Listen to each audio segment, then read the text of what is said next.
खुलुमबाय, आं जनालि बर'। नोंथांमोनखौ गिबियावनो आंनि चेनेलाव बरायनानै लाग्रोनाय जाबाय। लोगोसे गोजोन फुंबिलिनि बयनिसिमबो गाहाम हामलायनायखौ जासिहरनाय थाबाय। दिनै 2023 मायथाइनि 22 अक्ट'बर। नोंथांमोननि थाखाय आं गोदान खौरां लानानै फैबावलायबाय। मिजिंथियो अननानै खौरांखौ जोबजासे नायलांगोन होनना। बिदिब्ला खौरांखौ जागायदिनि। गिबि खौराङाव दङ बिटिआर सरकारनि सायाव मुंख्लं नखरफोरा गोख्रों खेंफोरथि होदों। बिथांमोना फोरमायनाय बायदिब्ला एबसुआ बड'लेण्ड सोमावसारनाय समाव उर्खाव गोरा ब्रह्म बिथाङा एबसुनिफ्राय मुंख्लं नखरनो सार्टिफिकेट होदोंमोन। नाथाय दिनै बे सार्टिफिकेटआ जेबो मुलाम्फा गैया। प्रमद बर' बिथाङा बड'लेण्ड सोमावसारनाय समाव मुंख्लं नखरनि सोद्रोमाफोरनो अनसुंथाइ होगोन होनना खोथा होदोंमोन। नाथाय दिनै प्रमद बर'आ गादि मोननानै मुंख्लं नखरफोरखौ बावगारबाय नामा होननानै सोंथि खालामो बिथांमोनहा। बिथांमोना बुंनाय बायदिब्ला बिटिआर गोजोन गोरोबथानि दारै मुंख्लं नखरफोरनो आसाम सरकार आरो मिरु सोरखारा 5 लाख राङै होगोन होनना लिरनाय दंखायोमोन। नाथाय दिनै बिटिआर गोरोबथाया 3 बोसोर बारलांबाय, अब्लाबो मुंख्लं नखरफोरा सरकारनिफ्राय अनसुंथाइखौ मोननो हायाखै। आथिखालाव बिटिसि सरकारनि दैदेनगिरिफोरा राजखान्थियारि मुलाम्फानि थाखायल' मुंख्लं नखरनि अनसुंथाइफोरखौ थाबैनो होनाय जागोन होननानै बुंफ्लाबाय थानायखौल' नुनो मोनदों। नाथाय खामानिखौ मावनानै जाफुंहोआखै। आरो बिटिआर सरकारनिफ्राय मुंख्लं नखरनि मुं फारिलाइखौ बिब्लाबो मोनैलाय गोजौ बिजिरसालियाव आरटिआइ होनानैसो मोननो हादों। मुं फारिलाइयाव गासै 2626 मुंख्लं नखरफोरनि मुं दं होननानै मिथिनो हादों। बिनिनो गासै बाक्सा जिल्लायाव 468 मुंख्लं नखर दं होननानै बिथांमोना फोरमायथिदों। बिटिआर सोरखारा खोथा होनानै जबानखौ लाखिनो हाया आरो बिटिआर सोरखारा खुगायावल' बिटिआर गोरोबथाया मुंख्लंफोरनि थाखायसो जादों होननानै बुङो। जुदि थारैनो मुंख्लंफोरनि थाखायसो बिटिआर सुक्तिया जामारदोंब्ला दिनैसिमबो मानो अनसुंथाइखौ होनो हाया होननानै गोख्रों रावजों बिटिआर सरकारखौ सोंखारियो बिथांमोनहा। आरो थाबैनो मुंख्लं नखरनो 5 लाख रां अनसुंथाइखौ होनो नांगौ होननानै दाबि दैखाङो। शिबसागराव सासे सुबुङा मोब्लिबजों बोगथाबजानानै थैदों। मैया फुंबिलियाव जानो मोनदों बे दुखुनांथाव जाथाया। मोब्लिबजों बोगथाबजानानै जिउ गोमानांनाय सुबुङा मरिगाव जिल्लानि मिकिरि गामिनि थागिबि फयजुल आली होनना मिथिना मोनदों। बिथाङा 50 बोसोर बैसोआवनो कारेन्ट शर्ट जानानै हरखाबै जिउ गोमाबाय। मिथिनो हानाय बायदिब्ला फयजुल आलीया माखासे बोसोर सिगांनिफ्रायनो शिबसागर नोगोरनि थायाली चकरगाव ओनसोलाव न' भारा लानानै थायोमोन आरो न' लुग्रा थिकादार महरै खामानि मावोमोन। आरो बिनि सिङाव सानफ्रोमबो सा 70निबो बांसिन लेबारफोरा खामानि मावनानै जिउ खाङोमोन। मैयाबो शिबसागरनि दिखौ दालां साखाथिनि आमगुरि गामियाव गंसे बिल्डिंनि सात धालाय होनाय खामानिखौ थिखा लादोंमोन। बेबादिनो फयजुला मैया फुङाव माखासे लेबारफोरजों धालाय मेसिन आरो लिफ्ट लागायनायनि खामानि मावदोंमोन। बे समावनो गोग्लैनानै थानाय दोंसे मोब्लिब थारखौ बोखारनो नाजानाय समावनो हरखाब मोब्लिबजों बोगथाबजायो। नाथाय बिथांखौ खामानि मावफानाय सुबुंफोरा लोगो लोगो जायगानि गंसे नार्सिं हम देहा फाहामसालियाव लांनाय जादोंमोनब्लाबो डक्टरा थैबाय होननानै फोसावो। इजराइल आरो पेलेस्टाइननि दावहाया जोबस्रांलांनायनि लामायाव फैबाय। 57 हादरफोरा इजराइलनि हेंथा गसंदों। बिनि मादाव लेबानननिफ्राय इजराइल हादराव गाग्लोबनाया जागायजेनबाय। फोरमायथिनो गोनांदि इजराइलनिफ्राय गाजायाव हामास उदखारिफोरखौ थाद'नाय गैयि गाग्लोबनायनि उनाव दा लेबानननिफ्रायबो इजराइल हादरखौ गाग्लोबनाया जागायजेनबाय। हामास उदखारि हानजानिफ्राय गोख्रोंसिन उदखारि हानजा हिजबुल्लाहया हामासखौ मदद होनानै लेबानननिफ्राय इजराइलनि सायाव गाग्लोबनाया जागायजेनबाय। बेबादिनो इजराइलाबो लेबानननि सायाव फिननाय हरनायखौ जागायजेनबाय। रिपर्टनि बायदिब्ला इजराइलनि एयार स्ट्राइकजों हामासनि उदखारि हानजानि गोबां कामान्डारफोरानो बुथारजागासिनो दं। दा आरोबाव बुथारजाबावबाय। इजराइलनि एयार स्ट्राइकजों हामासनि कामान्डार जेहाद मिशनजों लोगोसे बिथांनि नखरनि गासिबो बुथारजाबाय। बेनि अनगायैबो हामास उदखारि हानजानि आइजोफोरनि गिबि गायसनगिरि आदेल आजेज आल रानटिसी बिथाङाबो बुथारजाबाय। रिपर्टनि बायदिब्ला हामास उदखारिफोरखौ थांखिनानै गाग्लोबनायजों लोगोसे बिथांमोन ट्रेनिं लाग्रा बिथांमोननि नखर बायदिफोरखौबो टारगेट खालामनानै एयार स्ट्राइक खालामनाय जादों इजराइल हादरनिफ्राय। गाजा हेल्थ मिनिस्ट्रिया फोरमायनाय बायदिब्ला पेलेस्टाइनाव 3785 सुबुंनि जिउ खहा जाबाय आरो 12,000नि गोबाङानो जोखोम जाबाय। उल्था फारसेथिं इजराइलाव 1,400नि गोबाङानो थैबाय।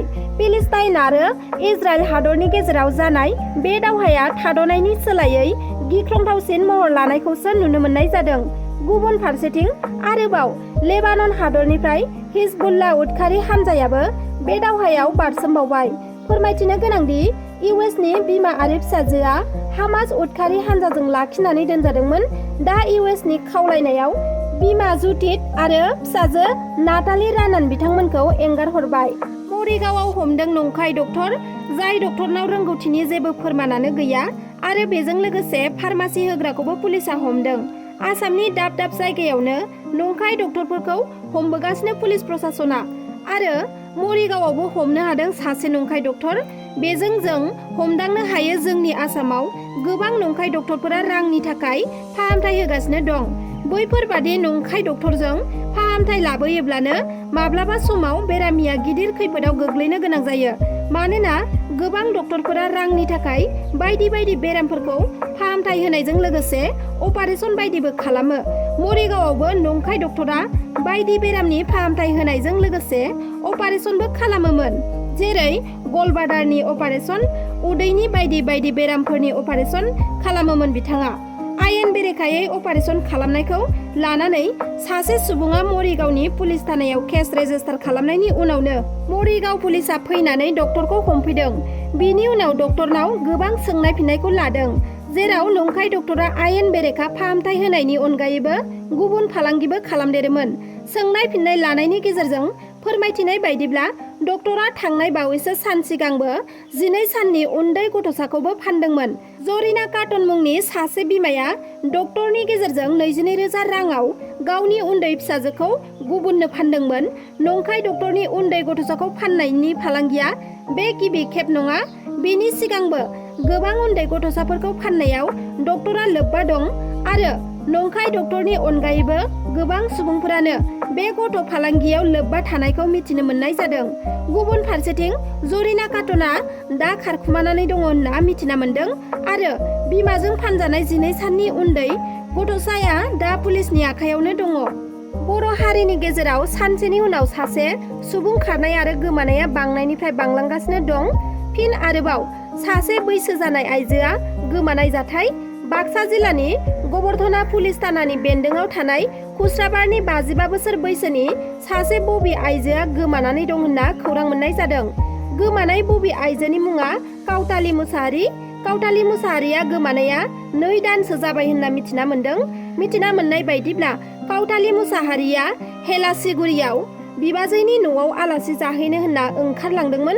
नाथाय दुखुनांथावनि बाथ्रादि काउतालीया बिबाजैनि न'आवबो मोनहैयाखै आरो न' फारसेबो गिदिंबोफिनाखै। दिनैसिम काउतालीखौ गोबाव सम नागिरबाबो मोननो हायासै न'खरनि सुबुंफोरा। बिनिखायनो गोबाव सम नागिरबाबो मोनैलाय बियानै अलंबार मुसाहारिया सोरबाफोर बहाबा नुसनबायोब्ला न'खरसिम खौरां हरनो थाखाय रायजो राजाखौ होखानाय 9127276867 मबाइल नाम्बाराव कल खालामनानै खौरां हरनो खावलायहरदों। खौरां बिजोंनि गेजेरजों सासे पुलिस असिया घुस लानाय समावनो हमजाना खारखुमाना दं। बे खेबाव उदालगुरि जिल्लानि बेन्दोंआव थानाय रौता थानायाव भिजिलेन्स आरो एन्टि कारापसन टीमा मैया अपारेशन खालामदों। बे अपारेशन खालामनायाव घुस लाफुबाय थानाय समावनो हमजादों असि कबिन्द्र राभाया। नाथाय हमजानानै खाबु लानानै खारखुमा लांना कबिन्द्र राभाया बहाबा थाखुमानानै दङ। ओरैहाय एन्टि कारापसन टीमा बिथांनि बागै दासिमबो मोजाङै खेंफोरथि होनायखौ नुनो मोनाखै आरो घुस लाग्रा कबिन्द्र राभाखौ भिजिलेन्स एन्टि कारापसन टीमा एरेस्ट खालामनायनि उनावबो माबोरै खारखुमालांनो हाखो होननानै गेदेर सोंथि सिखांदों। गुबुननिफ्राय मदद मोनैनि थाखाय एबा हेफाजाब मोनैनि थाखाय 3 सुबुङा गावसोरखौनो फोजोबना लाबाय। केरेलानि पालाक्काडआव जादों बे दुखुनांथाव जाथाया। न'खरसेनिनो 3 सुबुङा रांनि आंखालजों भुगिनांना गुबुननियाव मदद एबा हेफाजाब बिदोंमोन। नाथाय रावनिबो मदद मोनैयाव, रावजोंबो अनसायजायैयाव 3बो फासिनि दौलें लागायना गावसोरनि बेसेन गोसा जिउखौ फोजोबना लायो। थैनायफोरनि मुङा जाबाय सुनिला 41 बोसोर बैसोनि, बिनि फिसाज्ला रहित 19 बोसोर बैसोनि आरो सुनिलानि बिब'नि फिसाज्ला सुबिन 25 बोसोर बैसोनि सुनिलाया गावनि हौवाजों गारजानानै गावनि फिसाज्लाखौ लाफानानै बिमा बिफानि न'खराव थायोमोन आरो संसार जालांगासिनो दङमोन। बे समाव सुनिलानि बिब'आबो गिबियावनो थैखांखानायमोन, बेनिखायनो फिसाज्लायाबो थैनायाव बारसोमफाबाय। दिनैनि खौराङा बेखिनियानोमोन।